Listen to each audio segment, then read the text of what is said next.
Millionaire daughter hadn't speak since birth, until the garbage man did the unbelievable. Charles Whitmore had built towers of steel and glass that touched the clouds, but in his own home, he faced a silence he could never break.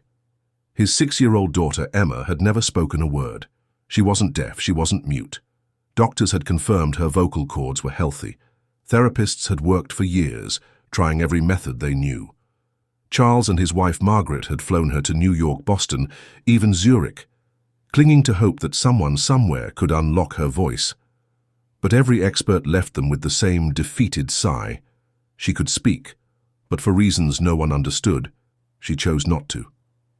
Margaret's heart was heavy with sorrow. Many nights she lay awake, tears streaking her face, whispering, "She doesn't even call me Mama, Charles. Do you know what it feels like to wait for that one word, and it never comes?"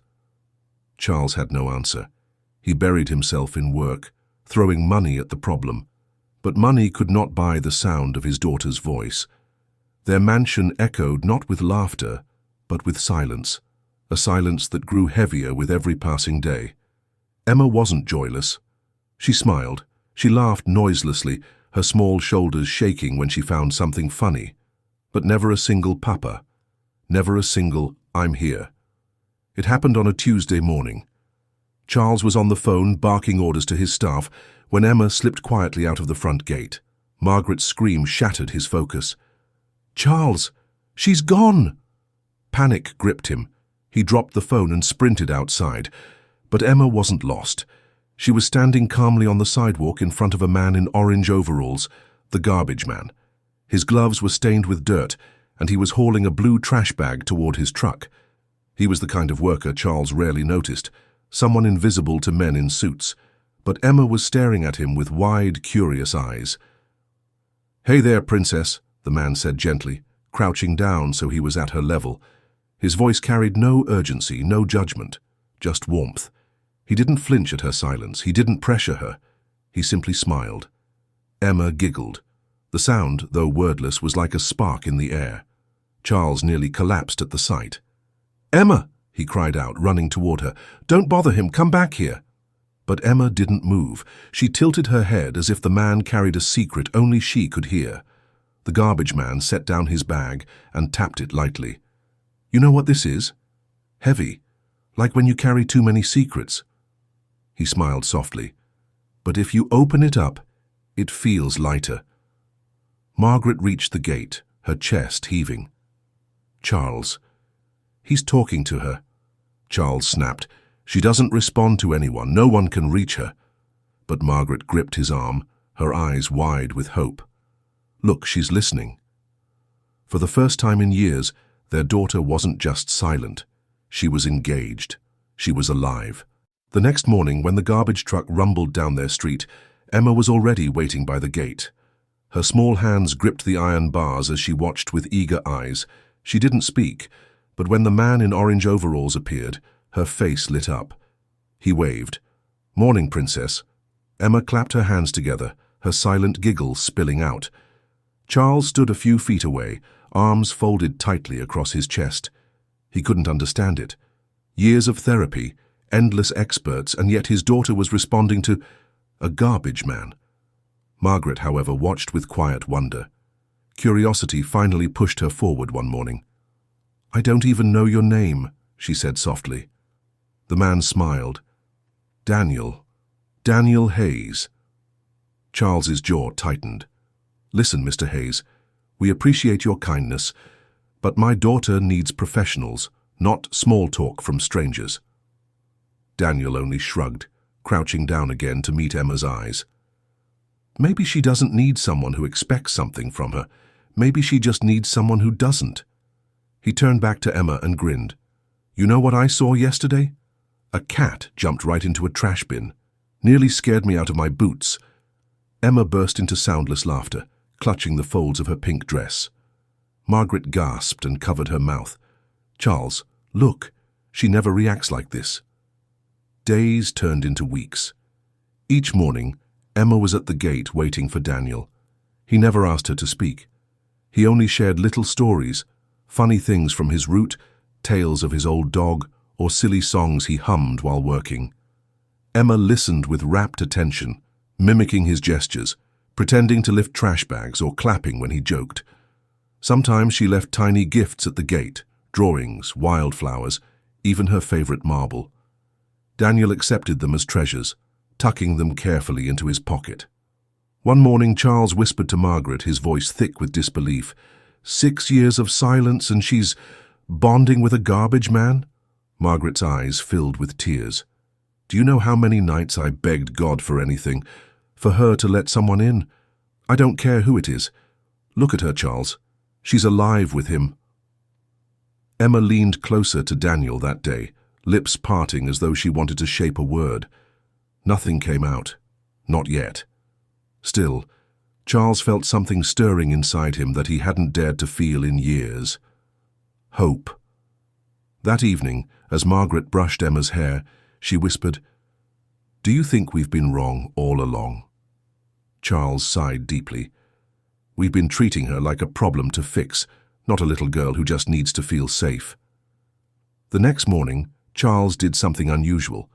He put away his phone, left his chauffeur behind, and walked Emma to the gate himself. Her tiny hand clutched his tightly. When Daniel arrived, Charles surprised himself. He didn't scold or turn away. He simply nodded. "Morning," Daniel said. "Morning," Charles replied quietly. For the first time, the walls between them began to crack. When Daniel crouched down to greet Emma that morning, Charles lingered close instead of retreating. Emma rushed forward, clapping silently at Daniel's jokes. Then, to everyone's surprise, Charles bent down too. He cleared his throat awkwardly. "Emma, do you know, once I almost lost my tie? Got stuck in a revolving door at the hotel." Emma froze, eyes darting between her father and Daniel. Then she giggled, out loud this time, though still wordless. Charles blinked in disbelief. It was the first time she had laughed at something he said. His chest tightened, and for the first time in years, he realized how badly he wanted to be part of her little world. From then on, Charles joined Daniel's short visits. Sometimes he shared small stories, other times he simply listened. Slowly, their house began to feel different. Charles read Emma bedtime stories, not because he expected her to speak, but because he wanted her to enjoy them. Margaret sang while brushing her hair. They stopped waiting for words and started cherishing smiles, laughter, and the quiet bond they were building. Still, deep down, Charles longed for one thing, for Emma to speak, even if just one word. The breakthrough came on a warm afternoon. Daniel was finishing his route when Emma ran toward him, clutching a drawing. She handed it over proudly. On the paper were 2 stick figures, one in orange, one in a pink dress, standing under a crooked sun. Daniel smiled. "This is me." Emma nodded. "And this is you?" Another nod. "And what's this?" he asked, pointing to the sun. Emma's lips parted. At first nothing. Then, barely above a whisper, a fragile word slipped out. "Happy." Time stopped. Charles staggered, tears flooding his eyes. "Emma, did you just—" His voice cracked. He pressed his trembling hands to his face. "Thank you, God. Thank you." Daniel didn't clap or cheer. He just smiled warmly at Emma, his voice steady. "That's right, Princess. Happy." Emma repeated it, stronger this time. "Happy." From that day forward, their lives changed. Emma's words came slowly, like blossoms in spring, one here, one there. Sometimes weeks passed with only a single new word, but every sound was a miracle. One evening she whispered, "Mama." Another night, "Papa." Each word was a gift. Charles no longer measured success by contracts or skyscrapers. He measured it by whispers, by laughter, by the light in his daughter's eyes. One night, as Emma drifted off to sleep, Margaret whispered, "I used to pray for her first word. Now I pray she never stops smiling like this." Charles kissed his daughter's forehead, tears spilling down his cheeks.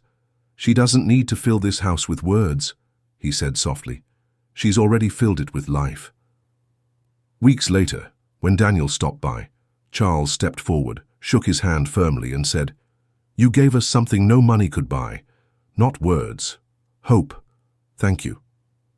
Daniel only smiled. All I did was listen. As the truck rumbled away, Charles looked at Emma twirling barefoot in the grass. She wasn't broken. She wasn't lost. She was just Emma. And in that moment, happiness was louder than silence had ever been. If you enjoyed this story, don't forget to give it a thumbs up and hit that subscribe button for more emotional, dramatic, and unexpected tales. And let us know in the comments, where in the world are you watching from? We love hearing from all of you. Until next time, stay kind, stay curious, and keep watching.